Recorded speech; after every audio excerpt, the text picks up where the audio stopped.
candidate running for mayor for the city of Jackson, John Wilson. Hi, John. Hello, Bart. Thank you. Yeah, welcome back to the show. Thank you. Why are you running for mayor of the city of Jackson?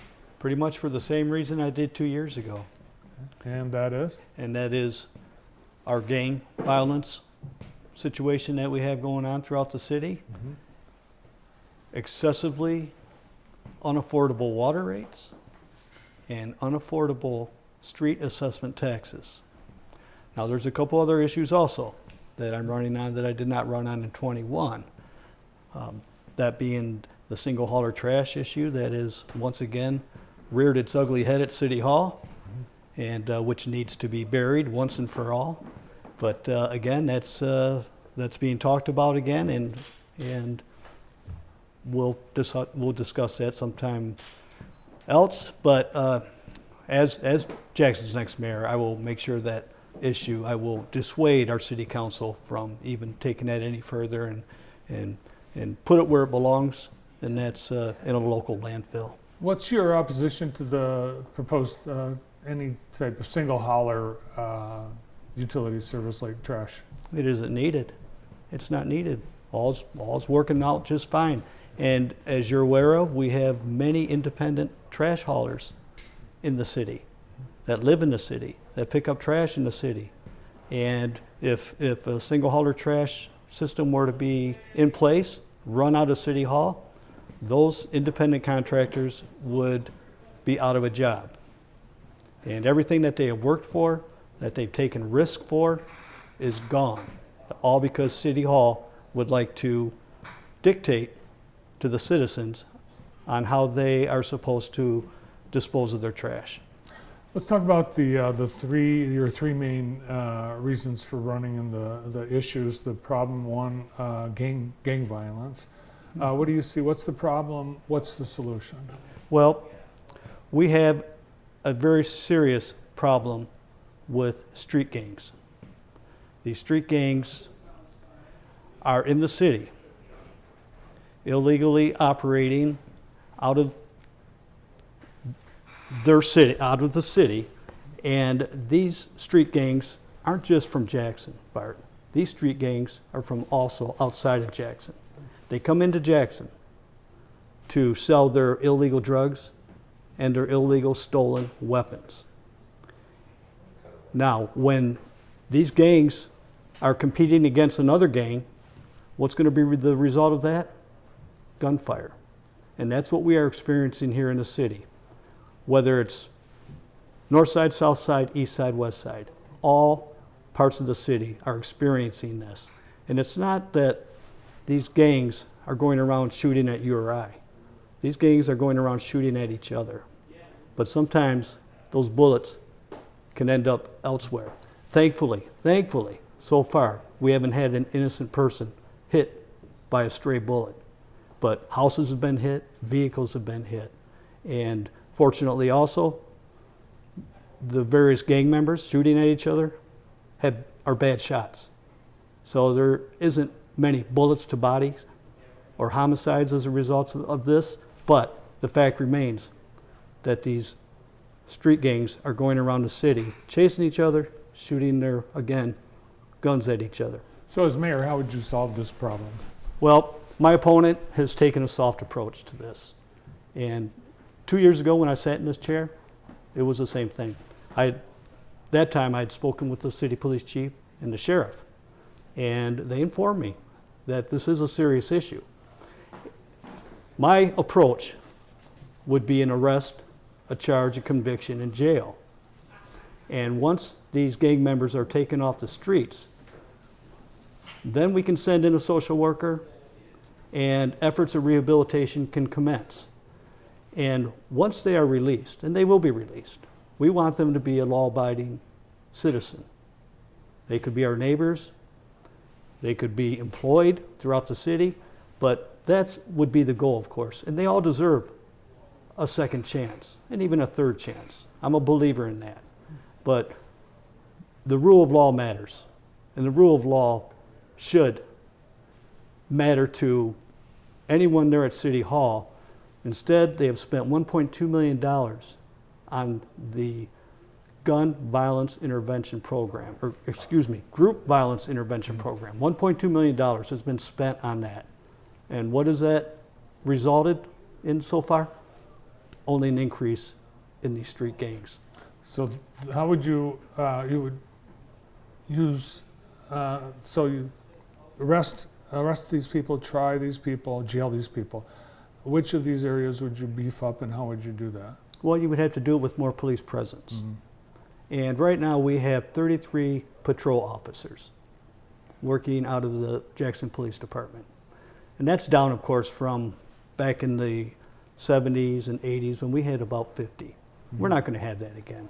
And, but we do need more police officers on the streets, patrolling the streets, doing their community policing, and that means going into the neighborhoods, parking their patrol cars, getting out of their patrol cars, and walking the neighborhoods, getting to know the neighborhoods, those who live in the neighborhoods, and those that they may, suspect, of course, of being involved with any type of gang activity. Let's move on to your second priority, lower the water rates for city residents. Mm-hmm. How would you do that? Well, our water rates have gone up over 70%, just about 70% plus in the last 7 years. Mm-hmm. That's excessive, unnecessary, and unaffordable for most Jacksonians. Myself, I can afford the water rates. I can't speak for anyone else, but knocking on doors, meeting people, they have a very difficult time, not only paying everything else that's gone up in price, but the water bills. It's very noticeable, especially if there's more than 2 or 3 in the household. That's a big, big increase. And so how do you go about rolling back and freezing rates that I propose? Well, in 2021, President Biden's Infrastructure Act allocated $55 billion to the states. The states were supposed to then allocate those dollars that they have to the local units of government for lead line service replacements. It's one of the excuses our city council and city officials have used these last few years as to why they had to raise water rates is because of lead line service replacements. The money is sitting in Lansing to be utilized, should be sent to Jackson, should be sent to City Hall, and then City Hall can take that money and use it to replace the lead service lines. Now the city, we have 11,000 lead service lines that need to be replaced. We have 20, 25 years to do it. And right now I believe the city is saying that they're replacing about up to 500 per year. Now that 500 per year, that money could be taken right out of the general fund budget. They did not need to raise our water rates as much as they have. And because they have, again, it's unaffordable for many, many of our city residents.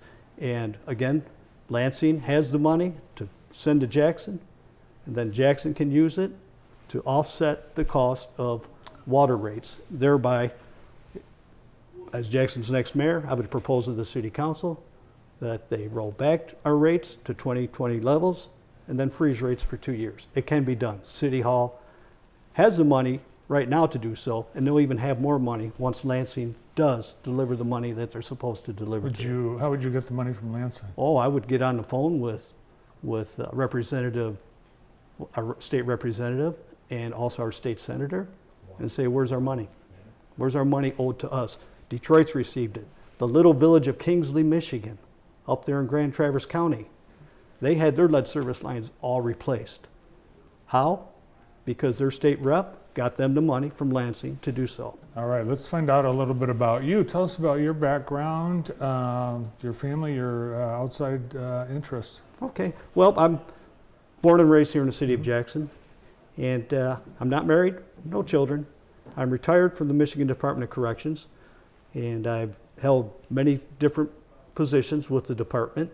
I retired a few years back, and since I've retired, I now work with my brother's small business, and I'm also a substitute teacher with the Jackson Public Schools, part-time.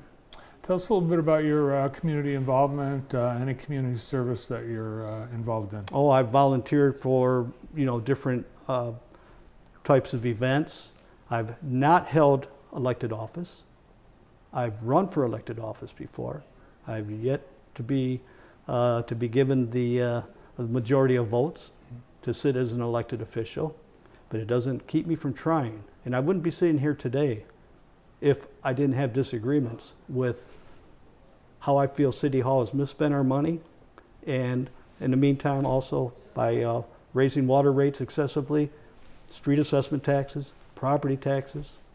So City Hall has enough money to reward the citizens with lower water rates, lower property taxes. In the moments we have left, any closing comments to the voters of the city of Jackson? Yes, as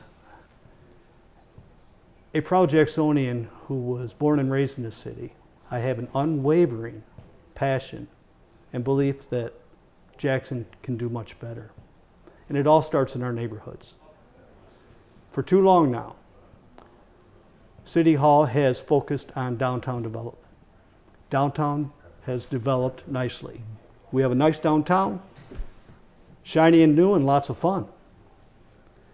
As mayor, I will focus attention back to our neighborhoods so that our law-abiding, responsible, hardworking, and retired citizens can be rewarded with safer neighborhoods and drivable streets.